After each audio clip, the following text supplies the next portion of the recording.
Drug bust actually powdered milk. Guyana and the US to discuss deportation laws. Pfizer vaccine expected to arrive before school starts. And mangroves, better than seawalls.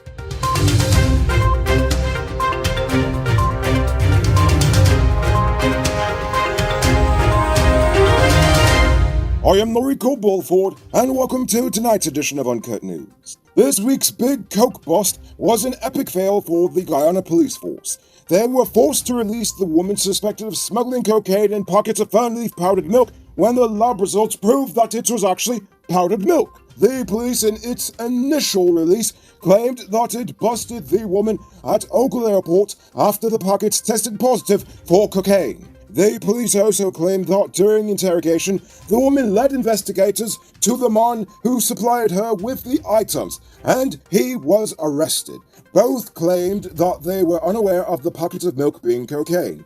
They also claimed to be looking for a third person, the police that is. The cops did not provide any update on the incident, but quietly released the suspects. However, the powdered milk is still in police custody. The governments of Guyana and Suriname are continuing discussions regarding mutual development, and during the meeting between the two heads of state today, they signed two agreements aimed at boosting agricultural trade and strengthening collaboration in healthcare services between the two countries.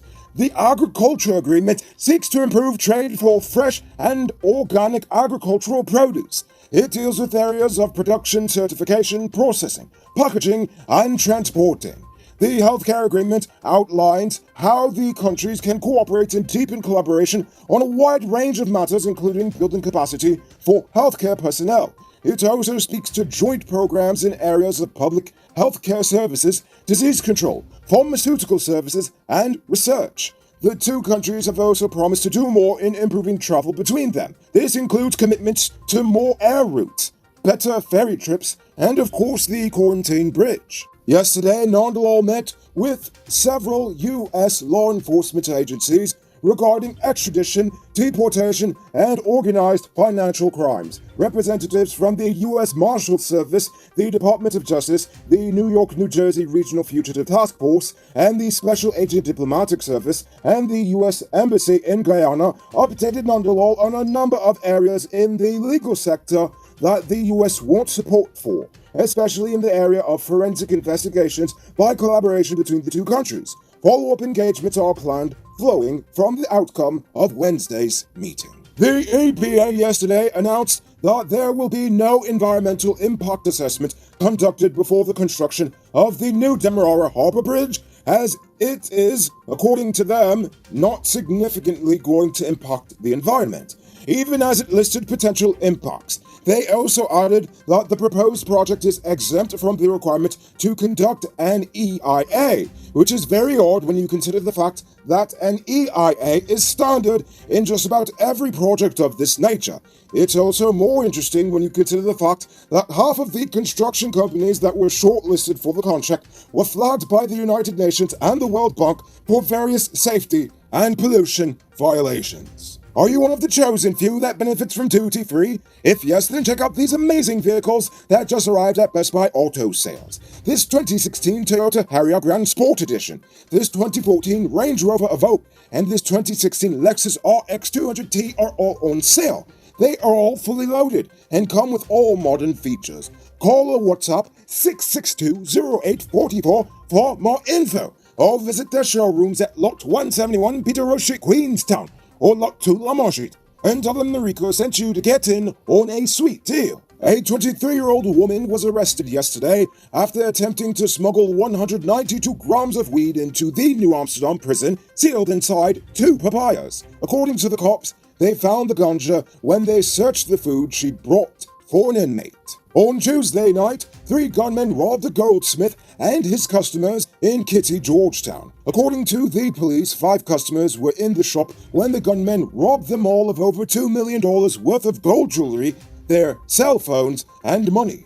While one of the bandits robbed the goldsmith, the 2 others robbed the customers of their belongings before escaping on 2 motorcycles. Earlier this month, we reported about the plight of Bibi Ali, the mother of 6 who spent a month in jail for owing over $500,000 in child support to her jealous ex-husband. Well, as it turns out, the Central Islamic Organization of Guyana reached out to the struggling woman and paid the court the $516,000 child support debt. While she is yet to find a job, as her payments will continue, Ali was still grateful for the assistance. Otherwise, she would have been sent back to jail. You there, Mr. Truck Owner. A great place to get high-quality truck parts and engine spares for low prices is Powered Automotive. They stock parts for DAF, Freightliner, Mach, International, and all models of Cummins engines. Visit them at Lot 1161 EE Eccles or call them on 697-0171. Save big on truck parts at Powered Automotive, the #1 heavy-duty truck parts store in Guyana. Real thing. Now it's time for today's Runner Report. Today, the nation recorded 141 new cases. There are now 588 persons dead, 15 in the ICU, 1,048 in home isolation. The total number of confirmed cases around the nation now stands at 23,936. So please, people, wash your hands frequently. Avoid touching your nose and mouth and mask up before you leave the house. When you do leave home, try to avoid enclosed spaces and large crowds, and remember to give 6 feet of space between you and others.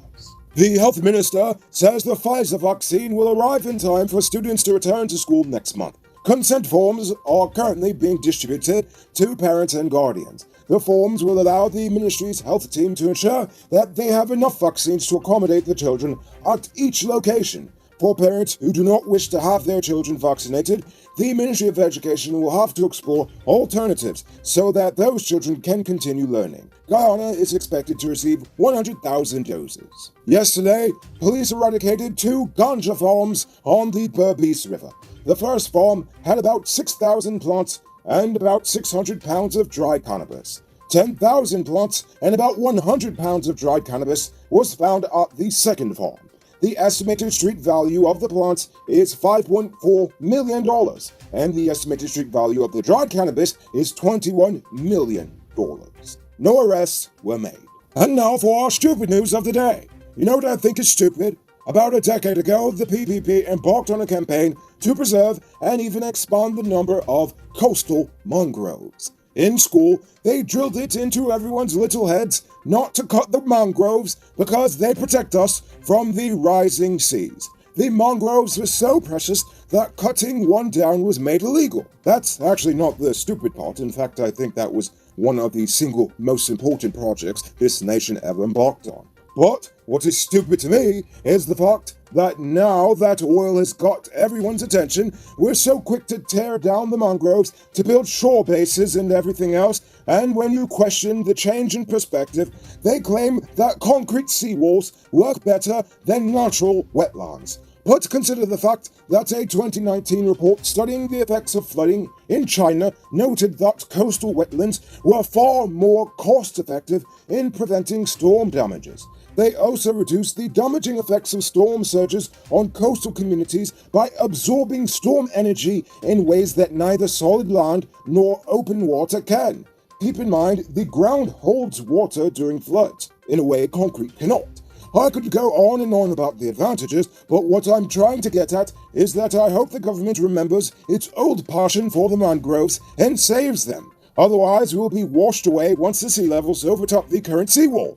And that would be pretty stupid. Don't miss the grand 50% off sale and get a free 1-month digital Prime bundle plan. Available at City Mall, Starbrook Square, Regent and Light Street, Massey Turkine, and Massey Providence. Shop early, limited stocks available. Moving on to our Uncut News Views Poll question of the day.